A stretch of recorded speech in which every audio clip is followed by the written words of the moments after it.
Are they following the steps of The Walking Dead? Like, oh, well, The Walking Dead does it. They're popular, so let's do it too. It's going to be Fear the Agents of S.H.I.E.L.D. Fear the Agents of S.H.I.E.L.D.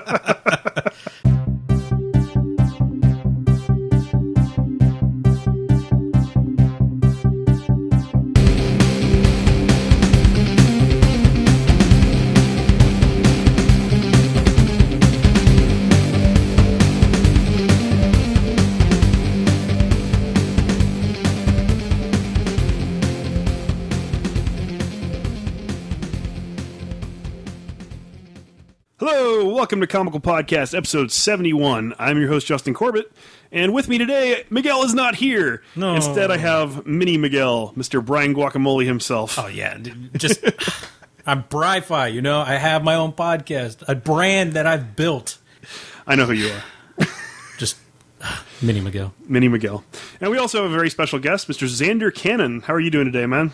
Good. How are you guys? Doing pretty good. Awesome. Can't complain. Do I get a funny nickname? Would you like one? Or is my nickname funny enough? I don't know. I would call you the Cannon. Just there we go. The Cannon. The Cannon. The ZANCAN. Like the ZANCAN. That works for me. We'll call him ZANCAN. Like a dun, dun, dun, dun, dun.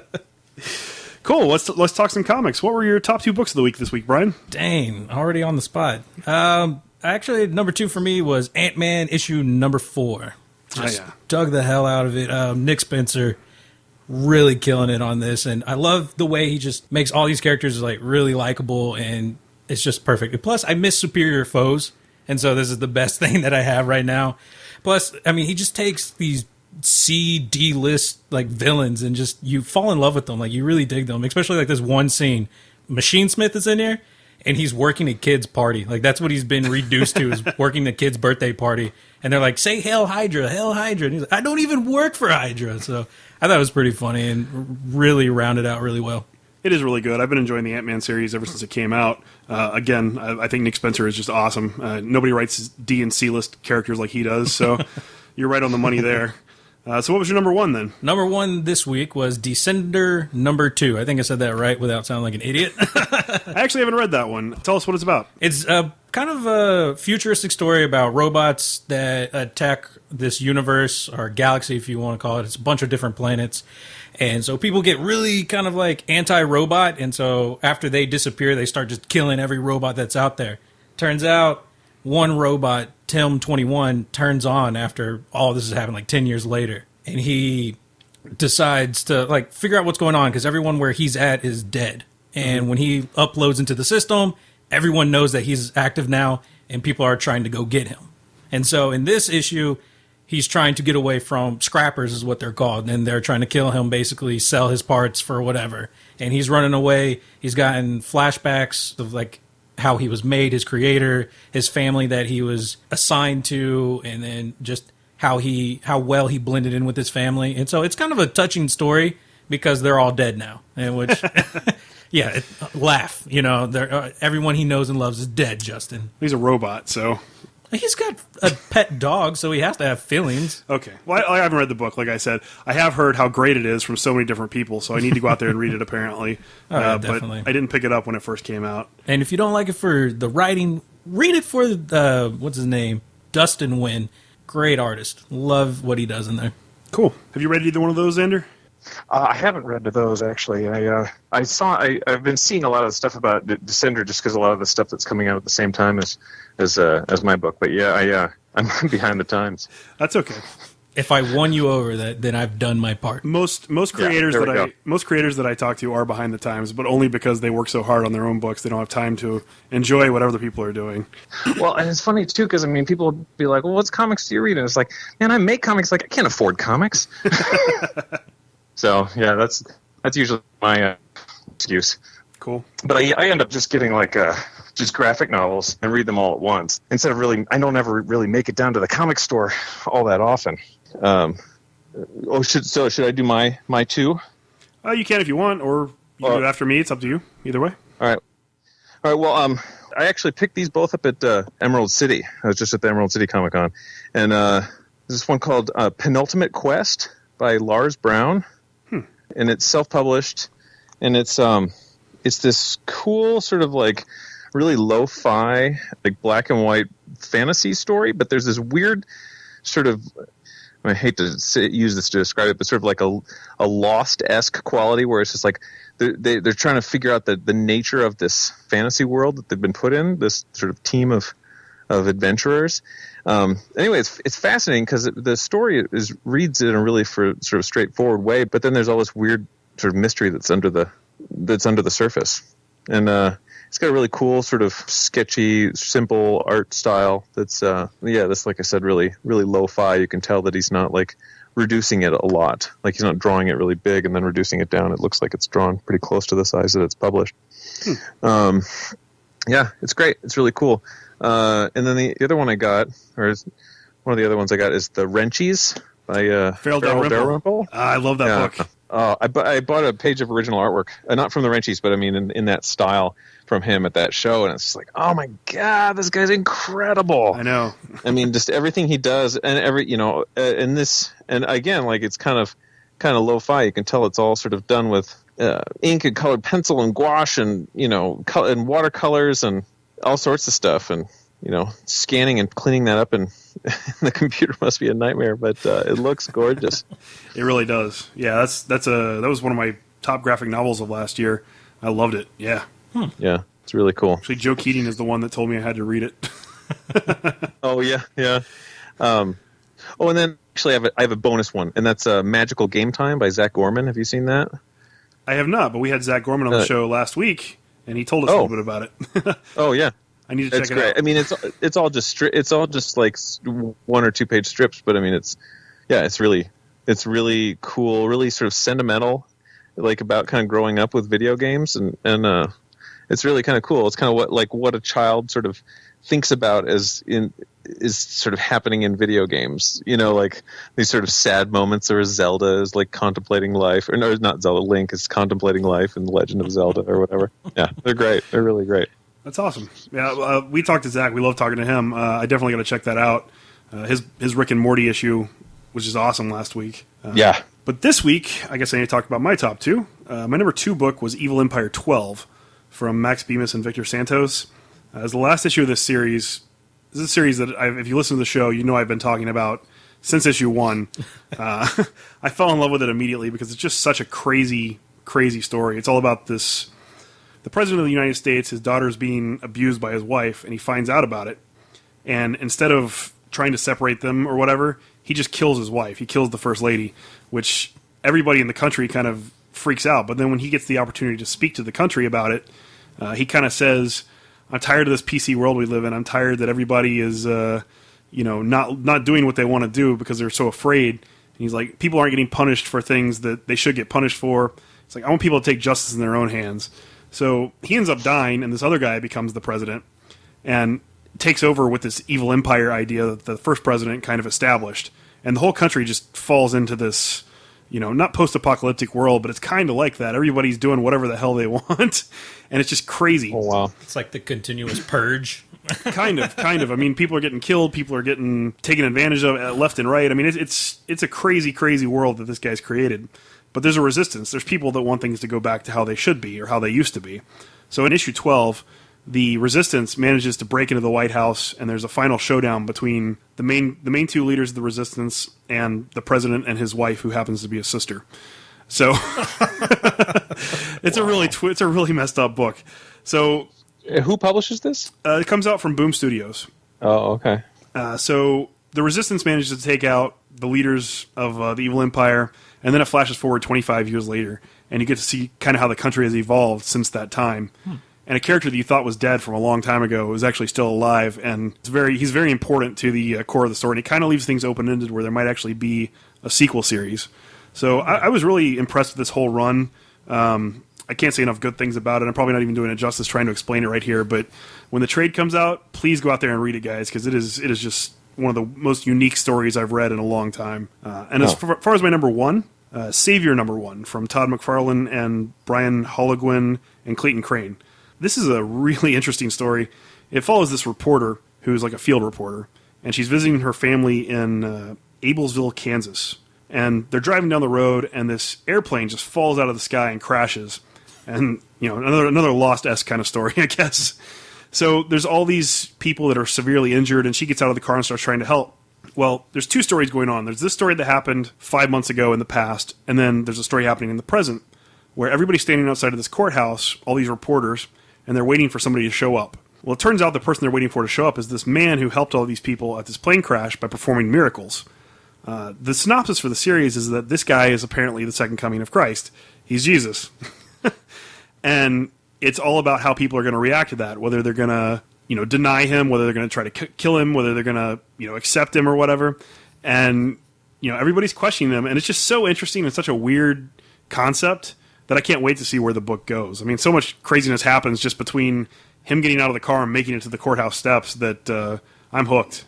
I think it's weird only because he showed up in Kansas. I can't believe that. If Jesus was coming back, New York, somewhere important. Kansas isn't important? No, like the Holy Land. The Holy Land of New York. That is the Bible Belt, right? Like for high-waisted people. Well, did you have a pick of the week you wanted to highlight this week, Brian? There's this book that a friend told me to pick up called Space Riders. One of the writers on it, he's actually from this area, Houston. But it's a pretty cool little book. Definitely, when you look through it, it has like that old school kind of like grindhouse feel to it. It's just a crazy space adventure with like this space captain, or excuse me, he calls himself Capitan because I guess he's Mexican in here, which might be racist, but I think the writer's name is Hispanic, so I'm not too offended. Yeah. I'm not triggered by that, but it's pretty cool. He goes around, ends up waking up after like this giant space battle that happened. He has like stabbed in the eye through his spacesuit, so I don't know how he's still alive. And he gets demoted for some reason because I guess losing is bad news, and he's not in the field anymore. So he's out drinking. The outlaw thing. Yeah, I'm drinking, but the bills all run up now, and I can't pay it. And then, lo and behold, someone comes back and is like, "Hey, I'm your new first mate. Let's go back to space."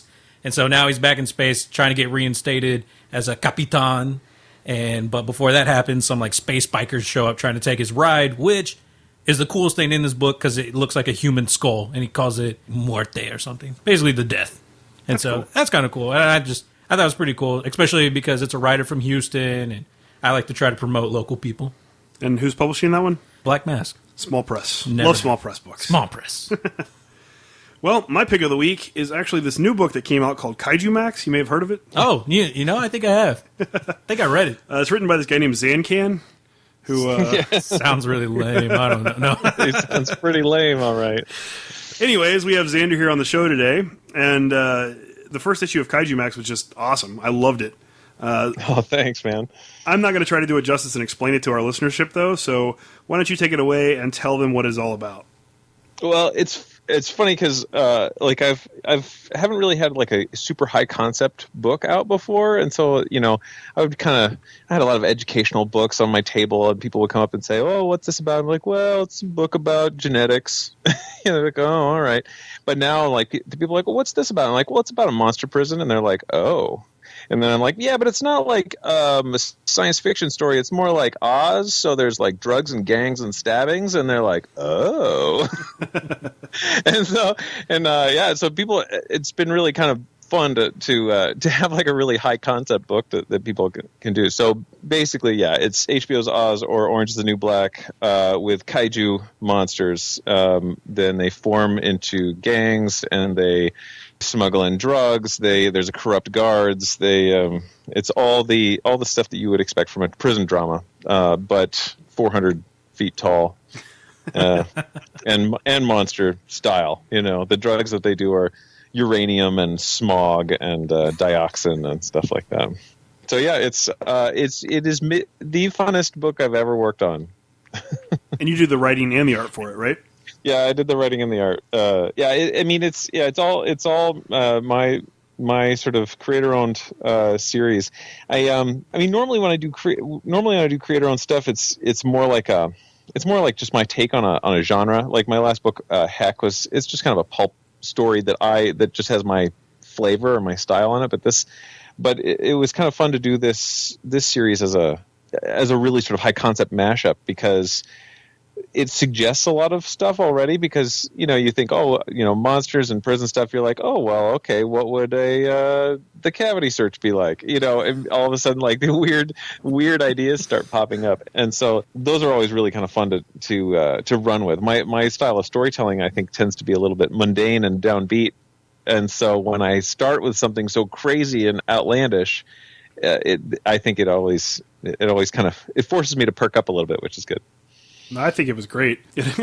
I get what you're saying about like I don't want to say mundane because your writing's not really mundane, but you're taking a really fantastical situation and making it seem normal.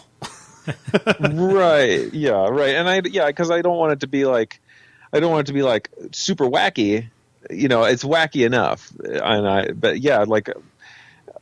I do try to make the stuff that people say is like, pretty straightforward. But then I spice it up with like monster slang. So like they'll be, calling each other megafauna or something like that, and or say oh my god. Yeah, I love that. I love that. Yeah. Oh my gosh instead of oh my god. Yeah, I mean it is funny too because a lot of people that I showed this to, when I was first working on it, they're like, I don't get this. There were a lot of jokes that were just flying over people's head where they'd be like, they would kind of like comics, but they weren't super into kaiju movies or whatever. But it really is interesting because then you put it out into the world of comics where there's a gajillion kaiju fans. It's like, oh, all these jokes that I kind of thought were a little subtler than they are. Like all of his people like, oh yeah, oh my gosh, and the ape whale, the gag about the ape whale, and it's just like, I thought that was a little subtle, but it's like, nope, it's not. People get it. My favorite thing in the entire book was when they were in the weight room and all the weights are buildings. There's those very small things, like with the art, that I really enjoyed too, and like the shiv was like piece of like a ship liner or something like that. It was really awesome. Right. Yeah, that's always really fun too, to sort of play with the scale. Like, well, what are they going to have that's that big? I mean, and that's one of the reasons why like it doesn't have it doesn't have any walls or anything like that. Like I wanted to look like Monster Island, but then to sort of like try to think of like what are all the things that they would have? What are all the props that they would have that would be big enough? So yeah, a lot of it is shipping containers and oil tankers and probably like cranes and whatever else it's gonna come about. Well, one thing that you didn't touch on in the first issue is how do you keep the monsters on the island?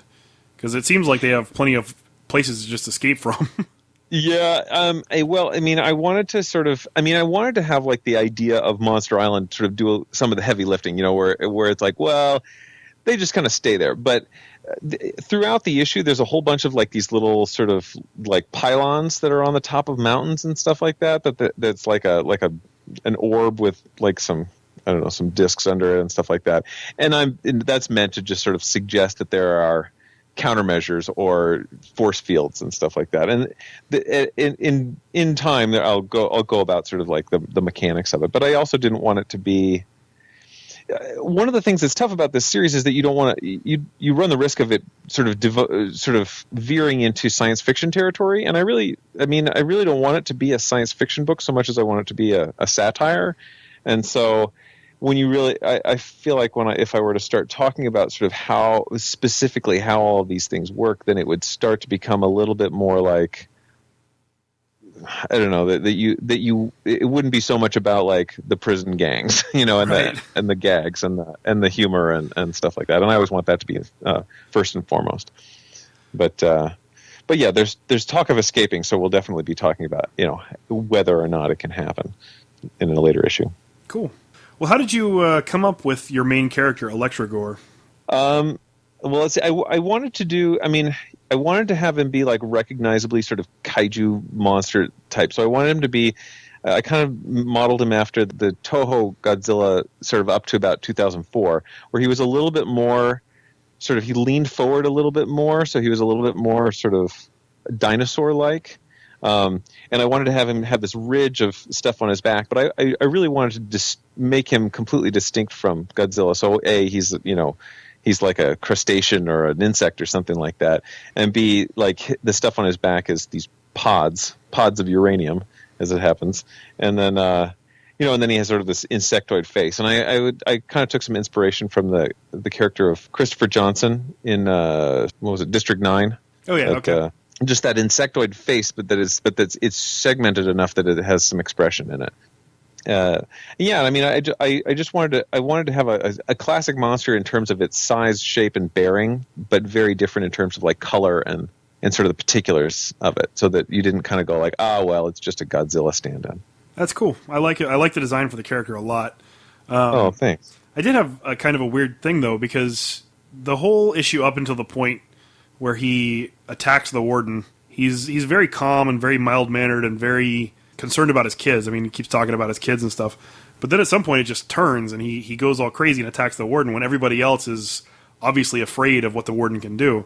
What do you think made him make that choice?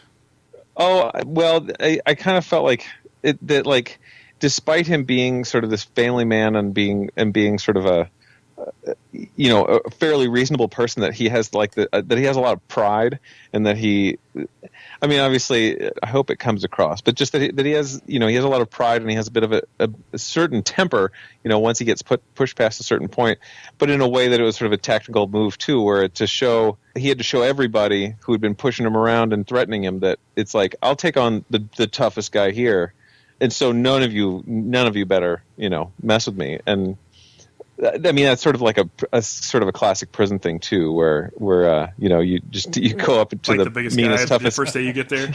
Yeah. But you wouldn't assume that's tiny little human guy is going to be the toughest guy there. Right. Well, and that was one of the things that I liked about naming him Kang, and that it's an ordinary sort of Korean name, but people were speaking of him in such sort of like reverential tones, like, oh, Kang, you think he must be the meanest, biggest monster. And then it's like, oh, it's a switch. He's just a little guy. And then, oh, it's a switch again. He's this huge, superhero from space or whatever. It was fun. It was fun to have that character sort of have that little surprise there at the end. And people keep telling me like, "Well, is Ultraman in this?" And it's like, "Yeah, it's in there. The Ultraman gag is in there. You'll That's just what wait." I saw in there. I was like, "Oh, Ultraman! That's exactly what I see." Yeah, and Ultraman was sort of my entry into kaiju films too, where it's like my son and I always used to watch Ultraman together, and he just loved it when he was only like 2 or 3. He would want to do the little zap that he does, all the time. But so Ultraman is like, that's really sort of dear to my heart, I thought it was pretty cool though. Like when you read the book, you kind of see some of the other guys kind of make mention like, "Oh, he's here." Like it's like they know, like maybe he has a history or something. Yeah. that Electrogore, the new guy is there. Yeah. Like they mention him by name, which I thought was kind of like, wait, maybe he's not so. They say something about him being hard. Yeah, like hard. Yeah, maybe because he's a crustacean. Yeah. Right. Well, and I like that sort of that it's like going to prison, in the area where you're from. Is like, oh yeah, I heard about that guy. You hear about this guy's street name or whatever. Oh yeah, he's with the such and such gang, or the, and having everybody sort of like not pair up, but sort of find their own people or find their own gangs when they come into the prison. That everybody has a bit of a reputation, or even just like, I know who he's going to team up with, so we better not mess with him. That kind of stuff. It's funny. I've watched so many prison movies and read so many prison books now. It's just like, I almost, you have to kind of stop doing it after a certain period of time, because you're just like, oh, this is just depressing. Like you just think about, oh God, you start being like, what is the state of America? But anyway, yeah, that's a whole. You have to go back to watching just like exploitation films, because you're just sort of like, no, I just want the tropes, man. I don't want to hear about like how it really sucks that people are imprisoned for their entire lives for selling pot or whatever. Yeah, or chewing on the pipeline. Yeah, or chewing on a pipeline. See, yeah, it's just a victimless crime, more or less. Well, I think my favorite character in the book is a really kind of not easily noticed character, the volcano. Oh yeah. Right, it just blends in. That was such an interesting character design. Oh yeah, thanks. I liked, well, when I was starting to do the book and it was all kaiju monsters. I wanted to have not just the Japanese kaiju because I wanted to differentiate them. So I wanted to have like the cryptids, and so you have the guy at the beginning who's sort of who's like a Jersey Devil, and then you have like the goat guy.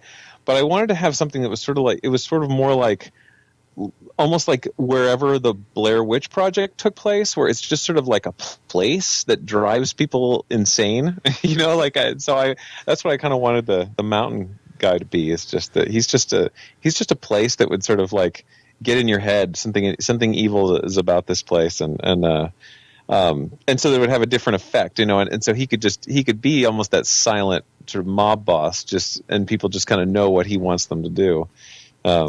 I didn't even notice him the first time I read the comic. The first time I read through it, I didn't even see. I thought the guy was just talking to himself when he was leaning up against it, and I was like, "What is going on?" And then I read it again, and I was like, "Holy crap! There's like a talking mountain. That's a great character design."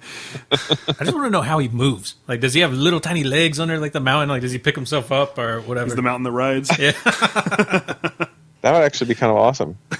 Yeah, we'll have to when he has to move, I'll have to figure that out. Cool. Well, how did you get your book picked up by Oni Press?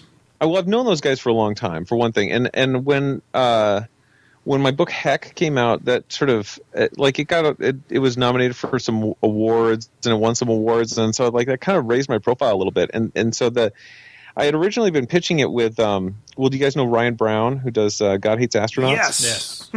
Yeah. So Ryan and I were pitching this around it, and but then God Hates Astronauts kind of picked up, and so he did his Kickstarter, and then he got a thing with Image, and so it's like, yes, please go do your creator-owned project. Don't mess around with me. And so then Oni and I had talked about like, let's do this, as.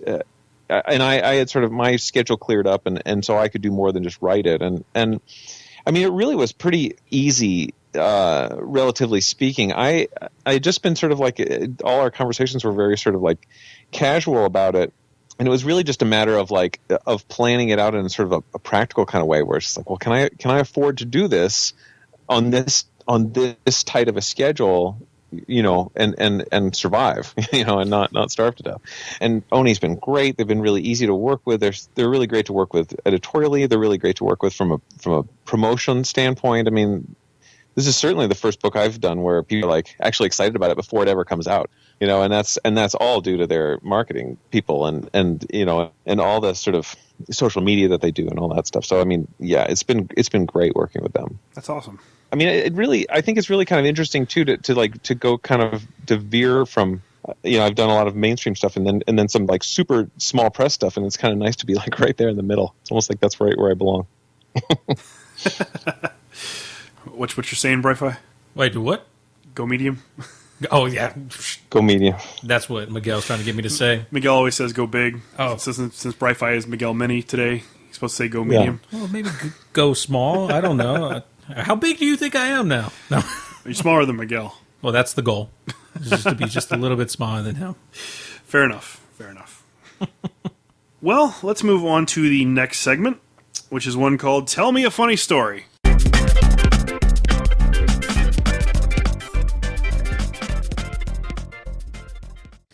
And you're up first, Brian.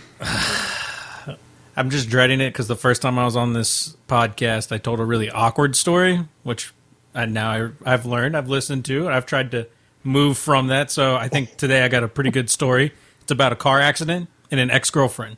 Okay. Which I think are pretty good mixtures. Trying to kill her? No. Well, let me tell you the story as I told my dad first. So we were driving on a back road. I was taking her home after just hanging out, and it was kind of late at night, maybe like 10 or whatever. It's dark. And where I'm from, it's a small town, so there's a lot of like country roads and stuff. So we're driving. And as we're driving on the road, I see something kind of like flicker out in front of me, and I was like, oh, okay. And then all of a sudden a deer pops on the road. And so I swerved to miss it, and I end up going to a side ditch. But out here, there's like not a big creek, but a little creek. So there's like a small bridge that on the sides of it has little curbs to kind of, keep cars from going off there. My car ends up smacking that little curb, but it pops me up like Dukes of Hazzard. And like somehow I make it over this tiny little creek, hit this ditch, and make it back onto the road. But by that time, I had pinched my oil line or whatever, tore a hole in my transmission pan, like all this crazy crap to my car. And so when my dad finally came out to get me, I told him all that, and he was like, well, I'm glad you're okay, but you don't need to be out on these roads driving that fast. And I was like, okay, Dad. What really happened, because that's the story I told my dad. Do you remember that movie Fast and Furious? Well, I think everybody does now, yeah. And how he stares at the girl, whatever, while he's driving, because it's really badass and really cool. Well, my ex-girlfriend loved cars and loved racing, and she talked about how she thought I was sexy and stuff when she could do that. And I was like, I can do one better. So while we're driving down the road, I pull her over, and we're like making out while driving. Because, in high school, that sounds like the greatest idea in the world. Went into the ditch because I wasn't watching where I was going, popped over the thing, and everything happened. When we stopped, the best part of this all was she says, oh, no, my dad can fix it. He changed my oil. He knows how to fix cars. And me being like never worked on a car before, I'm like, this makes sense. Okay, he can fix the car. Dad won't kill me. Everything will be fine. The car doesn't run anymore because the oil line got pinched and everything. So the car just dies. And so now we're scrambling around trying to think, oh, crap. Someone's got to come pick us up, and it's going to be my dad. And I'm like, I have to tell him. He's going to kill me. He's going to be like, what were you doing? I'll be like, I was making out with my girlfriend, and he's just going to put his fist through my face. And so we're bouncing stories off of each other, trying to come up. And the story that we were going to go with was that I hit a turtle. And the turtle was somehow strong enough to bend my frame, knock my engine, it's like a sea turtle. I don't know. Like I was in high school. I was thinking of stories not to get my dad to kill me. We've all been there. I understand. And so, like, the running joke after all this, and my friends to this day, it's been even more. It's been almost 10 years since this accident's happened. From this day, they always refer to it as the time Brian hit a blue-eyed doe with a big rack. And that's like the story that I can't live down for the rest of my life.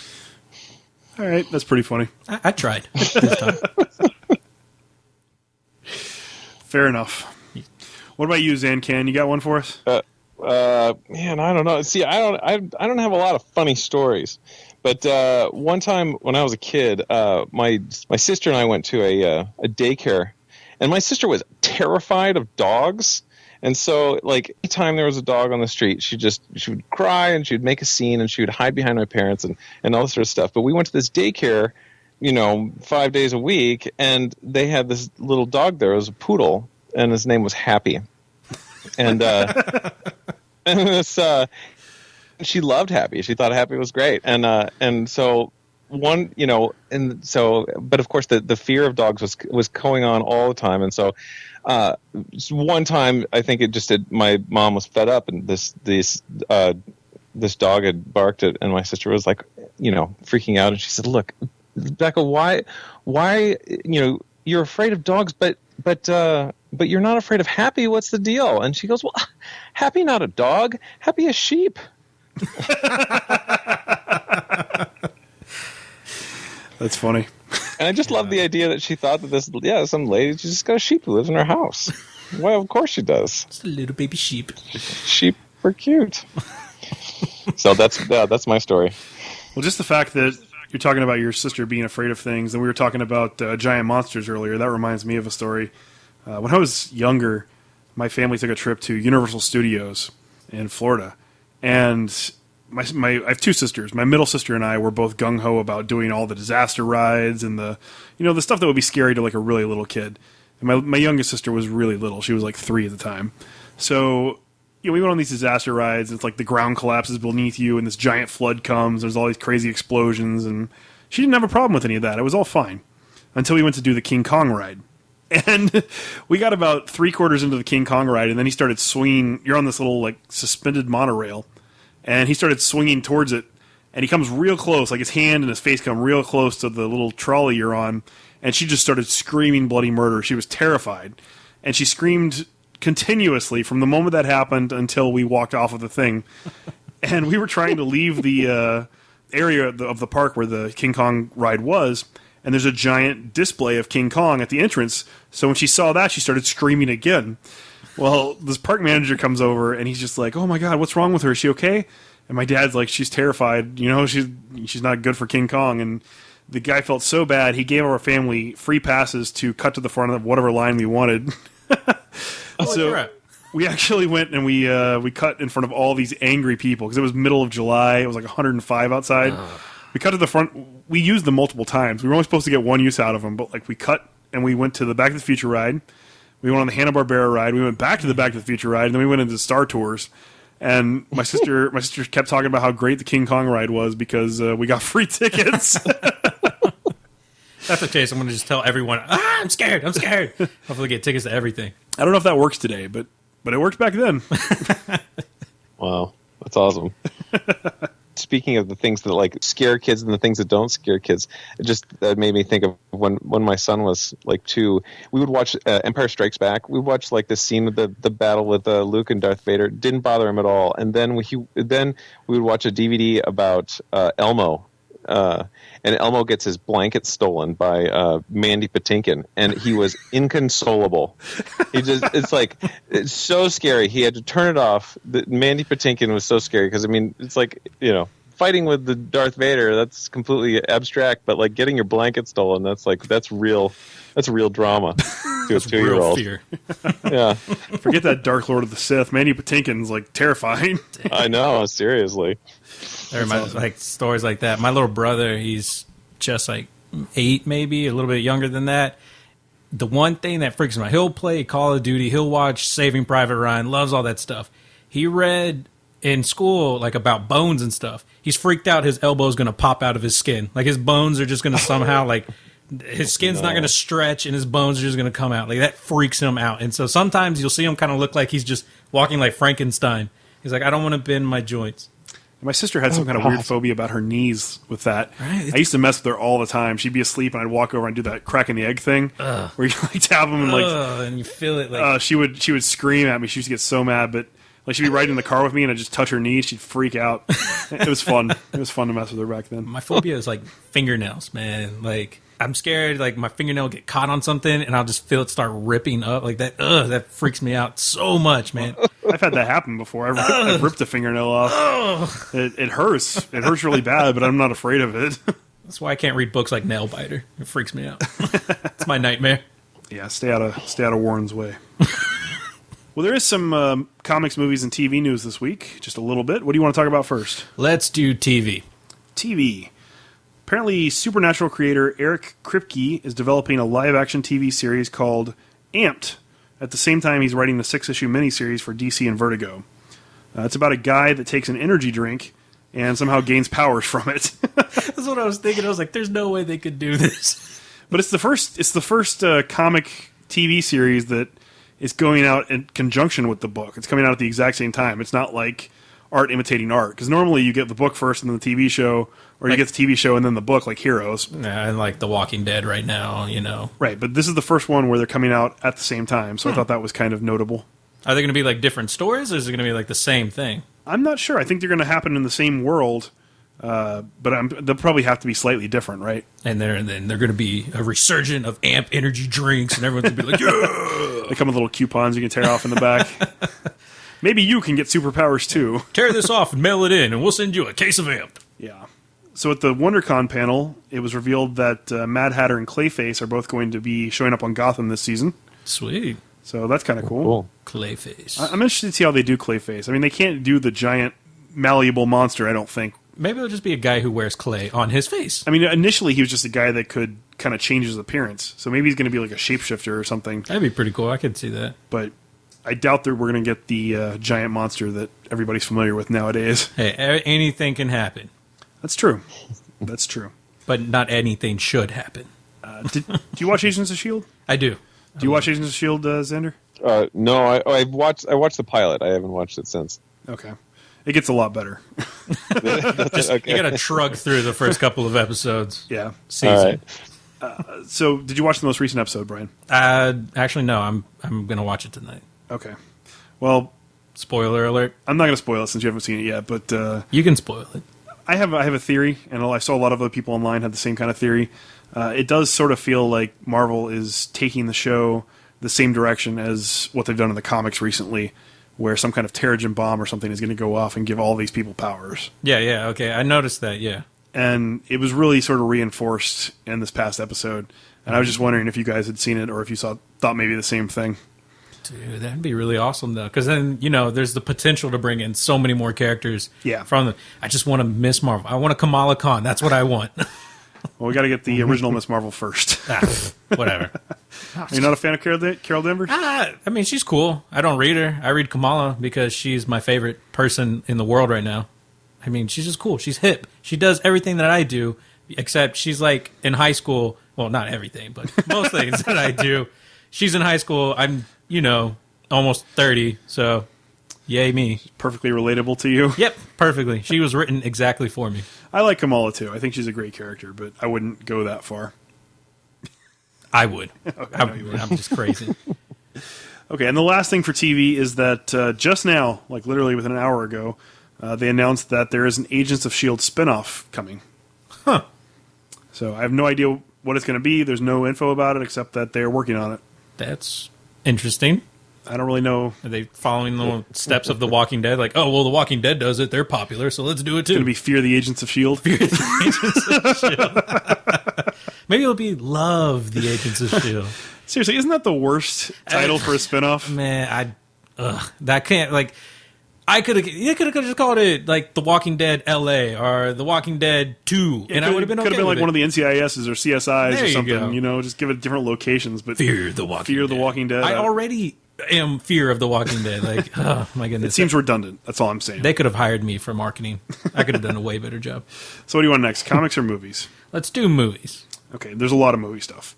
Entertainment Weekly is releasing 4 collector's edition covers for The Age of Ultron on April 10th. And on one of them, you see the full Vision.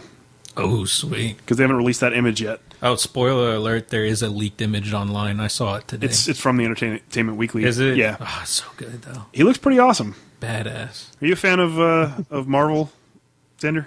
But I'm way behind. It's like I don't get out to the movies, and so I haven't read like the Avengers since the 80s or something like that. But I'm like, oh, cool, the Vision. I like him.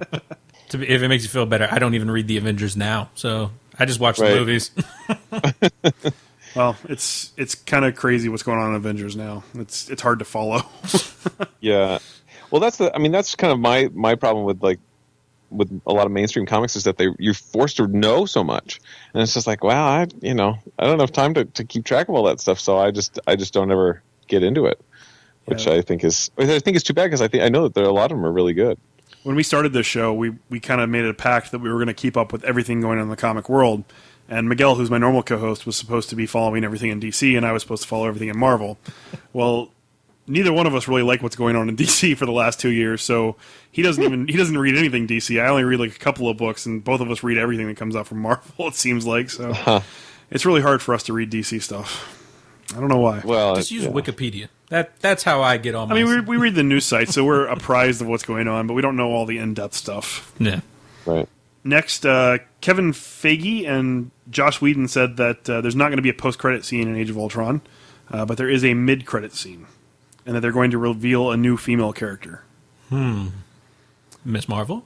I don't know. Captain Marvel, maybe? Oh, I don't know. They're trying to convince us that it's not Captain Marvel, but that it is a really cool character. They're like, oh, it's absolutely not Captain Marvel. It's Captain Marvel. That what was that skit like in a TV show when anyone ever says it's absolutely not? It is absolutely. Well, all I know is that they added Linda Cardellini to the cast list, and I'm excited that she's going to be part of the Marvel Universe. I just don't know what character they're going to give her. Dang. What would you want to see? What do I want to see? Or what do I think is realistic? Well, give me both. That way I can have my hype up and then my realistic hype. Yeah, I mean, I would love to see Captain Marvel. I think she would be an awesome Captain Marvel. But most likely we're probably going to see somebody like the Enchantress. Okay, I can see that. I think that's probably the route they're going to go. But I guess we'll find out next month. Yeah. Man, it's so close already. That's so crazy. We're real close to it. Holy crap. Wow. Next, Mark Millar's Jupiter's Legacy was optioned as a film. Didn't it? Oh, wow. What was that one movie? Jupiter's Ascension. Right? Yeah, they're not related. I was like, is that? Oh, a sequel. That's nice. No, no, they're not related. Jupiter's Legacy, I think, came out early last year, but apparently everything he writes just gets automatically picked up nowadays. Because I know MPH was optioned not that long ago. Really? So That's crazy. It'll be interesting. Batman vs. Robin is dropping April 14th. Have you seen that yet? Have you seen anything about that? No. Is that animated or It's an live animated action? movie. I watched it. I had a friend that got me a copy. Yeah. It's okay. It's not the greatest animated movie that DC's put out because a lot of theirs are really good. Oh, yeah, no. I don't know if you've watched any of the Marvel animated movies, but they're No, I don't they're waste my really time. terrible. Yeah. I haven't seen a single good animated Marvel movie, at least not in the last 5 years. But most of the DC ones have been pretty all right. Yeah, I think my favorite one that I can remember is Under the Red Hood. That one I really I don't dig. understand how they can get animated movies and TV shows so right and everything else so wrong. they don't handle movies right. They don't handle comics right. I don't know what DC's doing, man. All the good writers and artists are on the animated movies. That's what it is. Maybe so. Or they're all just going indie. I mean, most of the best books out there are indie books right now. That's true. There's a rumor that came out today that Ernie Hudson is in talks to play the elder Black Panther in the Black Panther movie. I thought you were going to say something Ghostbusters. I was going to get so excited. I think he'd make a good King T'Challa That would be really before cool. though, Prince yeah. T'Challa Yeah. steps up and takes over. I think that's a great casting choice. They should have got Eddie Murphy, and then they could be just like Coming to America again, except with Black Panther. Yeah. Latino Review released a rumor that Jason Todd is going to be in the new Suicide Squad movie as the Red Hood. Huh. That would So- be pretty cool. I like the Red Hood as a character, so that'd be really awesome. I do too. Suicide Squad is looking kind of interesting. I mean, they keep adding new and more characters bunch, to the yeah, list. yeah. So it's kind of the same thing they're doing with Batman versus Superman. It's just like throw all the villains into this one movie and throw all the heroes into this other movie, and hopefully it works out somehow. And then third movie, they all kiss. Or, I mean, fight. Something like that. It's going to be like a DC Universe Online, like all of them fighting. Oh, yeah. Just making it like the old school Mortal Kombat games where it's like live action characters or whatever, and just have them duke it out in a video game. I guess that's what they think people want to see. I don't know. It's like, here, just throw big names. Here, Will Smith. Yay. And that's it for movies. Comics, there's only two things. The first one is that they are doing a Star Trek and Green Lantern crossover called the Spectrum War. That's supposed to come out in July. And it's an IDW and DC crossover. It's kind of weird. I don't want to make That's people kinda mad weird. at me, but I really don't care about either one of those things. You're not a Star Trek fan? No, I'm not much of a Star Trek fan. I mean, I thought the new movies were all right. Like, they were more action, so that's kind of why it was easier to get into. But no, I don't really like sit down and watch any of the TV show. What about you, Xander? I'm a huge Star Trek fan. I mean, I wrote a Star Trek miniseries for IDW. Oh, really? That's awesome. And I don't. I mean, I like the new movie. I mean, I like the new movies. All right, I like them, but I kind of like them with the Star Wars part of my brain instead of the Star Trek part. Yeah. Like Star Trek part, where it's just like, yeah, I like. Oh, very calm. You know, like let's just preserve the Prime Directive for. You know, like that's the sort of Star Trek that I like. Just very mellow, sort of like Downton Abbey in space. You know. That's a great description. Yeah, I'm a big Star Trek fan, too. I mean, ever since I was a kid, I've loved it. So, I don't know. I'm not a huge Green Lantern fan, especially not the way it's been written lately. Yeah. And I don't know what you'd have to say about Star Trek and Green Lantern together. Yeah, you know, it's such a weird other than the matchup. fact that everybody knows who both of those things are. Yeah. Isn't like the whole objective of the Green Lantern Corps to like get involved anyway and like protect people? Yeah, I mean, or I don't know, like they don't seem to have much of a reason except, I mean, I think their purpose is to have like big green boxing gloves that like appear in the air and like whack people in the face. Like that seems to be Or like, what they're supposed to or do. what was it in the movie? Fighter giants, fighter like jets in space or whatever. And I mean, lately in the comics, it seems like their only purpose is to fight other people that use different colored rings. Like, they don't do any protecting, they don't do any policing. It's just, oh, there's a red guy, let's go fight him. Oh, there's a yellow guy, let's go fight him. it's It's like lantern racism. That's what it is. it's segregation in space. Maybe You know, there's a comic for you. That's like that would be a comic I'd want to read. Lantern racism. Let's pitch it. Let's all get together and make this a reality. maybe Picard's gonna like go up there and be the MLK of space, try to unite the factions of lanterns. And who's going to be the Malcolm X? Like Sinestro or Jonathan Frakes. Clearly, it's Jonathan Frakes. Oh, that's funny. God. And the last thing about comics, Deadpool died this week. No. And Ryan Reynolds Forever. Ryan Reynolds made fun of it. Oh yeah, he did. That was an awesome picture, man. Like, Yeah, Ryan Reynolds in the full Deadpool get up, sitting on the toilet, reading the issue about his death. I thought it was pretty funny. it was pretty awesome. Like, just that whole thing. I don't know if you follow Ryan. Well, you probably do follow Ryan Reynolds on Twitter, huh? Yeah, I think I do. I was gonna say, like, for sure. if you've been like all these photos that have just been coming out, and like he's been having so much fun with this. It's refreshing to see an actor who really loves a character so much and is so involved with it, and like seeing that, like it made me forget Deadpool died for a moment, and I was like, this is what I want. This gives me hope for the movie. I've always had faith that he was going to give a good representation of the character. Not right after Wolverine Origins. Right after Wolverine Origins, I was pissed. But ever since he came out and said that was not his fault, that they forced him to do that against his wishes, and his vision for the movie was completely different.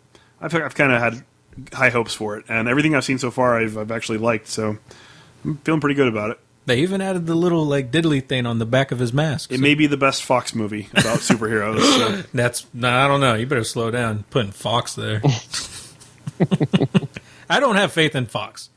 I mean, I think the movie's going to be fun, but I'm very reserved about it because of Fox. That's understandable. And that's it. That's it for the news this week. So we have to mention briefly that Comic Palooza is coming up in Houston, and we are going to be attending. There's a podcast panel that's going to be going on Sunday that I'm going to be a part of. And I'm going to be a part of, yeah. As well as our friends over at the Metal Geeks and the Nerd Foo podcast. Oh, sweet. So if you're attending Comic Palooza, come hang out with us and listen to us talk about this hobby that we have. And then on Monday, we are doing some live shows. I know that Metal Geeks are going at 10 a.m., I think. Nerd Foo is going at 11, and then at noon, you can come and watch us do a live show.